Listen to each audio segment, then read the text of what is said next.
nombre es Misael Viloria y en esta ocasión voy a hablarles sobre el ESB o la enfermedad cerebrovascular.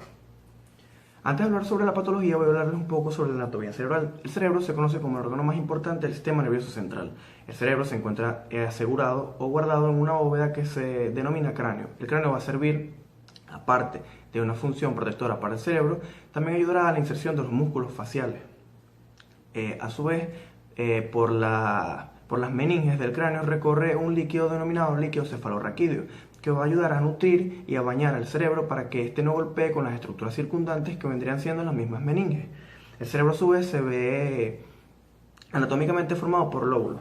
Entre ellos encontramos el lóbulo parietal, frontal, occipital, temporal y el cerebelo. El lóbulo occipital se ve relacionado con la información visual, el parietal con las informaciones sensoriales, el frontal con las informaciones cognitivas y el temporal con las informaciones de las memorias o de las vivencias, mientras que el cerebelo se ayuda principalmente a realizar los procesos de coordinación y a los procesos de movimiento corporal. Algunos expertos dicen que se ve también relacionado directamente con el subconsciente. El cerebro generalmente absorbe el 40% del oxígeno que es tomado a través del intercambio gaseoso que ocurre en los alveolos pulmonares. El cerebro a su vez se ve irrigado por una estructura formada por varias arteriolas, que proviene principalmente de las arterias carotídeas comunes, que provienen a su vez de la arteria aorta o la desembocadura de la arteria aorta que queda cerca del corazón. El polígono de Willis o círculo de Willis está formado por la conjunción de las arterias anteriores carotídeas y las arterias posteriores o vertebrales. Esto va a ayudar, esta conjunción de arteriolas va a ayudar principalmente a la irrigación del 80% del tejido del cerebro. A su vez, el cerebro es conocido que absorbe aproximadamente el 15% del gasto cardíaco de una persona promedio. Entre las arterias más importantes del polígono de Willis podemos resaltar las arterias cerebrales anteriores, posteriores y medias, también la arteria carotídea interna y también la arteria vertebrobasilar. Ahora, ¿qué es SB? La SB se conoce como todo tipo de patologías que afecten al riego normal sanguíneo del cerebro y sus estructuras. Encontramos que pueden ser por la ruptura de aneurisma o por la oclusión de la luz de los vasos sanguíneos por trombos o émbolos. Entre los factores que la causan encontramos factores modificables, no modificables y habituales. Los habituales, que se refieren a los hábitos, son si el paciente fuma, se droga o ingiere mucho alcohol. Entre los factores modificables encontramos enfermedades coexistentes como son la hipertensión o la diabetes. Entre los factores no modificables encontramos su raza, su edad, su sexo y si existen enfermedades congénitas. Entre la clasificación encontramos que se dividen en ACV, hemorrágico e isquémico. Antes se le decía ACV porque se refiere a accidente. Ahora se le dice SB porque es una enfermedad que puede ser prevenida y tratada con éxito cuando ésta se presenta. Ahora hablaré un poco sobre el SB isquémico. El SB isquémico se refiere principalmente a todo aquel tipo de SB que es ocasionado por la obstrucción de una arteria que impide el riego normal de las arteriolas hacia el cerebro. Esta generalmente suele afectar a una sola parte del cerebro o a dos partes del cerebro, pero no al cerebro en conjunto. El SB isquémico tiene una etiología que depende principalmente de infartos cardioembólicos, de infartos aterotrombóticos, también de la oclusión de vasos pequeños como son los infartos lacunares, también de la oclusión de los grandes vasos y de trombos murales. Encontramos ahora que en su clasificación se divide en AI, que significa accidente isquémico transitorio, que dura menos de una hora y no tiene secuelas. El ictus stroke, que se refiere a aquel que dura más de 24 horas y puede tener secuelas. Y el ictus progresivo, que generalmente se enfoca no en solo una parte del cerebro, sino en dos o más partes del cerebro, y este puede durar más de 24 horas y puede producir problemas a largo plazo. Ahora encontramos la fisiopatología. Se divide en dos: por necrosis del tejido cerebral o por apoptosis celular. Cuando el riego sanguíneo es interrumpido por más de 10 minutos, ocurre una isquemia transitoria. Esta isquemia transitoria puede ser salvada sin que exista necrosis cerebral, ya que la sangre no ha sido cortada por completo durante un tiempo muy prolongado. Cuando la sangre dura más de 20 minutos siendo cortada, es decir, no hay una irrigación óptima por más de 20 minutos, suele existir una necrosis del tejido cerebral que es irreversible, lo que puede traer daños a futuro. Por apoptosis celular también puede suceder debido a que cuando la sangre no llega hacia las neuronas, estas no están recibiendo los nutrientes y electrolitos necesarios para poder subsistir. Por lo tanto, no hay glucosa que puedan sintetizar las mitocondrias para realizar la respiración celular. Por lo tanto, ocurre una apoptosis celular, es decir, una muerte programada de células cerebrales. Ahora, en la clínica de las SB isquémicas, encontramos que su clínica va a variar según la arteria que se vea obstruida. Encontramos que cuando existe una obstrucción en la arteria cerebral anterior encontramos la apraxia ideomotora, que se define como la pérdida de la capacidad de realizar movimientos exactos por parte del individuo, la abulia, que es un síndrome psicológico que denota pérdida de las expresiones o pérdida de los sentimientos. También encontramos la incontinencia esfinteriana y la paraplegia colateral. Cuando existe una obstrucción en la arteria cerebral media, encontramos la pérdida de fuerza en la mano y el brazo, y encontramos también la debilidad muscular de los músculos faciales. Cuando existe una obstrucción en la arteria cerebral posterior, encontramos principalmente la pérdida de la memoria. Cuando existe una obstrucción en la arteria carótida interna, esta no arroja una clínica exacta, pero sí arroja la pérdida colateral de la visión por un periodo temporal, nunca es permanente. También encontramos que cuando hay una obstrucción en la arteria coroidea superior, viene acompañada por hemiplegia y hemiastenia.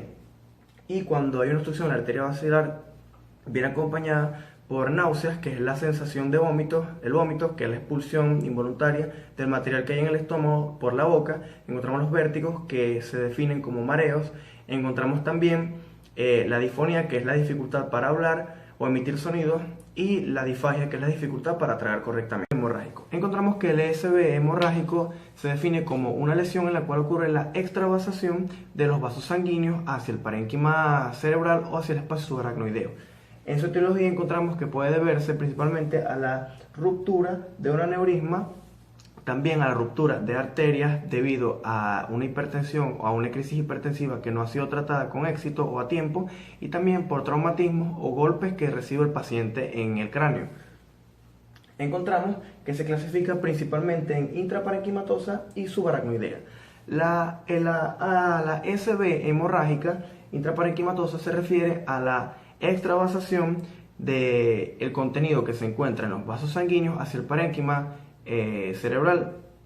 Esto principalmente se debe a factores no traumáticos. Cuando encontramos que, en su mayoría obviamente, cuando encontramos que un paciente menor a 40 años está sufriendo de esto, lo primero que se debe descartar es el consumo excesivo de alcohol o de drogas. Cuando es un paciente mayor a 70 años o mayor a 60 años, debe investigarse según la etiología de la hipertensión, es decir, si éste tiene problemas de hipertensión arterial. En la subaracnoidea encontramos que se define como la hemorragia que se da primeramente en los espacios subaracnoideos, y esta va de la mano con la ruptura de las aneurismas cerebrales. En las patologías del SB hemorrágico encontramos que principalmente se da por dos grandes factores: por la ruptura de aneurismas o por crisis hipertensiva. Cuando existe una ruptura de aneurisma, esta sangre, es decir, esta extravasación de los vasos sanguíneos, se trasladará principalmente al parénquima cerebral, lo que ayudará aparte de una disminución notoria de la irrigación, a la creación de coágulos que ayudarán principalmente a que ocurran procesos de encefalitis, a que el cerebro, a que aparezcan muchos edemas en el cerebro y a que ocurran procesos de herniaciones cerebrales, lo que va a ayudar principalmente a que la sangre se aloje en el parénquima cerebral y ayude a la necrosis cerebral. También encontramos que se debe por factores de hipertensión. Cuando existe una crisis hipertensiva muy alta, esto principalmente en adultos mayores o en ancianos, ayudaría principalmente a que se rompieran o existieran rupturas de las arteriolas que conectan con la base del cerebro, lo que ayudaría principalmente a un corte repentino de la irrigación cerebral, ayudando a que exista una necrosis del tejido cerebral, y también, aparte de todo esto, alojando sangre en el parénquima pulmonar, lo que vendría a ayudar a que existan procesos de herniación, encefalitis y que el cerebro deje de funcionar progresivamente. En la clínica de los SB hemorrágicos encontramos que principalmente las personas que atienden a un centro de salud se quejan de cefaleas y de náuseas. Posteriormente pueden haber ocasiones en las cuales aparezcan convulsiones. Otra clínica bastante frecuente es la pérdida de la movilidad de las extremidades, y también la flacidez excesiva de las extremidades o la rigidez excesiva.